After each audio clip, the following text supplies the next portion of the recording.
Hi, I'm Steve Clemons. I direct the American Strategy Program here at the New America Foundation and write the blog, The Washington Note. And I'm here with my very good friend, Mustafa Barghouti, who was a candidate in 2005 for President of Palestine. And I think most certainly, I hope he'll be a candidate again when we have the opportunity of elections. Mustafa, it's great to have you in Washington. Thank you. Thank you. We've just had an election, this sort of nail-biter election in Israel.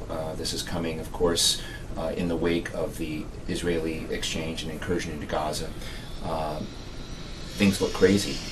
Tell us what you think both about the election and what you think about the prospects now are from what you've just seen in Israel to move forward in the peace process. Well, I honestly feel sad and sorry for Israel for these results of elections. First of all, what you have seen, as one commentator has noticed, that 80% of the seats in the Israeli Knesset parliament has gone to the right-wing people, because Livni and Netanyahu both represent the same camp. Basically, it's the Kadima Likud camp. They all originate from Likud. They all originate from the extreme nationalist point of view. And then on top of that, we had Lieberman, who is nothing but a new fascist, gaining more than 15 seats. And most shockingly, he rated like on top, the highest among school students. Avigdor Lieberman was the highest among school students. And he advocates, as I understand it, a deal with a territorial deal, but disaggregation ethnically to move Arabs out of Israel. Is that basically, he advocates two things: ethnic cleansing, and he advocates the fact that Arabs in Israel have to accept the oppressive system and the apartheid system and be loyal to it, and if they don't, they have to lose their citizenship. So these are very dangerous movements and things in Israel, which are happening exactly at a very critical moment, where we are just about to lose the last opportunity of having two-state solution. That is the risk. Now, on the Palestinian side, though, you've got divisions between Fatah and Hamas. Hamas, I think, admittedly, also is in a bit of a rejectionist camp, and it looks like you've got such great instability on the Palestinian side. You've got such great instability, potentially, at least fragility, on the Israeli side. What prospects do you think are really moving forward? How would you advise moving forward?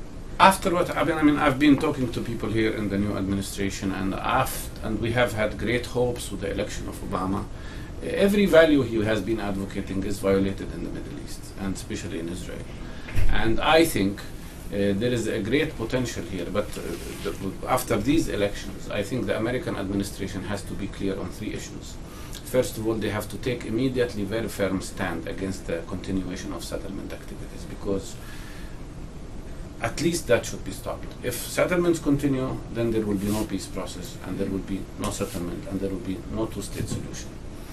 Second, they have, in my opinion, to take a strong stand to prevent the evolution or the establishment or the consolidation of apartheid system, which is unfair, unacceptable, and in contradiction of basic values. And third, I believe they should support the right of Palestinians to democracy also. And I think supporting the right of Palestinians to democracy goes hand in hand with encouraging the line we are advocating of non-violence, because if people see perspectives, they could understand that violent way is not the way to go. But they have to see these perspectives. So I hope these are the three issues. We're going to have hard time coming on because of this situation in Israel. But I think this situation has evolved in Israel mainly because the Israeli public thought that the whole international community was complicit with their policies, have been silent about the war in Gaza, have been silent about the deterioration of the potential for peace. And that's why it's time to intervene to stop total deterioration. You're the leading advocate of nonviolent civil disobedience if Israel doesn't move off the course of occupation. Is your movement gaining ground? Absolutely. It's gaining ground, and mainly among young people and also among women. These are the two sectors of society that are giving us a lot of support at this time. And there is a very encouraging, very new phenomena which is appearing now, that is a shift in the Palestinian diaspora. For a while, the Palestinian diaspora was shifting away from Fatah towards Hamas. I think today we see a serious shift also towards our non-violent approach and towards the Palestinian National Initiative, a movement I represent. and towards supporting our approach. I think they realize how effective we've been in lobbying the international community. And I said frankly, if it is our destiny to be suffering from apartheid, we have no other way but to struggle against this apartheid, but in a non-violent way. And the example we're following is the same example that Gandhi did, the same example that Martin Luther King had, and the same approach that Nelson Mandela had. And as Gandhi said once, he said, first they will ignore you, then they will ridicule you, then they will oppress you, and finally you will win. And I believe in the goodness of human beings at the end of the day. And I believe that the non-violent approach we're taking and the struggle against apartheid we're taking is at the end of the day for the sake of both people, not just Palestinians, but also Israelis. Let me ask you one last question. A few days ago, I had a small break with some of my very good friends, Americans who've been very involved with promoting negotiations between Israel and Palestine in the peace process. Some of them are in the Obama administration. They're very earnest, they're very well-meaning. They would like to see the moderates win. They'd like to see Mahmoud Abbas be showered with opportunity and to look good compared to Hamas in the eyes of Palestinians.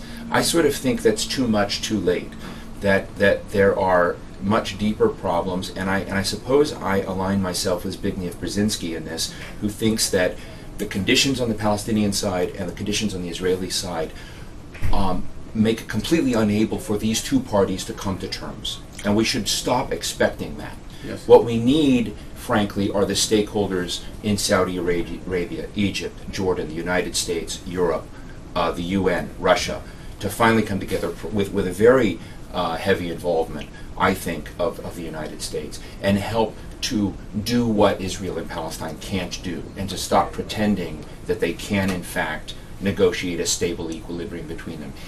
Am I off base in my commentary? You're absolutely correct. And let me say that the last war on Gaza was, in my opinion, a war that was orchestrated as part of 4 steps that the Israeli government, jointly with the previous American administration, Bush administration, did to preempt Barack Obama and the new policy in the United States. The first was the Resolution 1850 at the UN Security Council, which was trying to limit any new initiative regarding peace process and limit it to Annapolis process, which has been a total failure. The main goal they had, the Israelis then, is that nobody should interfere and it should only be between Israelis and Palestinians. Obviously, this is not going to lead us anywhere. Second, it was the war on Gaza. Third, it was the intensification of tension to prevent peaceful dialogue, I guess, between the United States, Syria, and Iran. And finally, that agreement that was concluded between Livni and Rice, which is really crazy because it's about the whole international community coming in to protect the occupiers so that occupation could continue. This all makes no sense. It is time for the international community to interfere. It is time for the international community to interfere intensively, especially after the last results of the Israeli elections. Now I want also to say something. Today the credibility of President Abbas is very low because of his standings during the war on Gaza. For the first time, Hamas is ahead of them in terms of support to the government, in terms of popularity, and ahead of Fayyad government. And that should ring a bell. It should raise the question of, is this the right way to go? And if at the end of the day Israel has achieved what it wanted, which is to say there is no Palestinian partner that can speak on behalf of all Palestinians, well, we should create that partner. And that partner would be a result of democratic choice of Palestinians. And a partner that, in my opinion, should be a national unity government, a transitional national unity government that works for peace. I was so impressed with the inauguration of President Obama, if I may say so. And the sentence that moved me most was the sentence that Dianne Feinstein said when she was introducing him. She said, the root of democracy is the right of people to freely choose their leaders. And I think we, the Palestinians, are entitled to that. Israel cannot choose for us our leaders. And Israel cannot decide for us who should negotiate on our behalf. We should decide. And then we will have a productive and truthful, I hope, peaceful process. Dr. Barghouti, it's always a pleasure. Come back And Thank I'm you. so happy to see you writing on the Huffington Post, the Washington Note, the Nation. I'll keep trying. Yeah, we'll keep listening. Thank Thanks you for so your much. help. Thank you, Steve.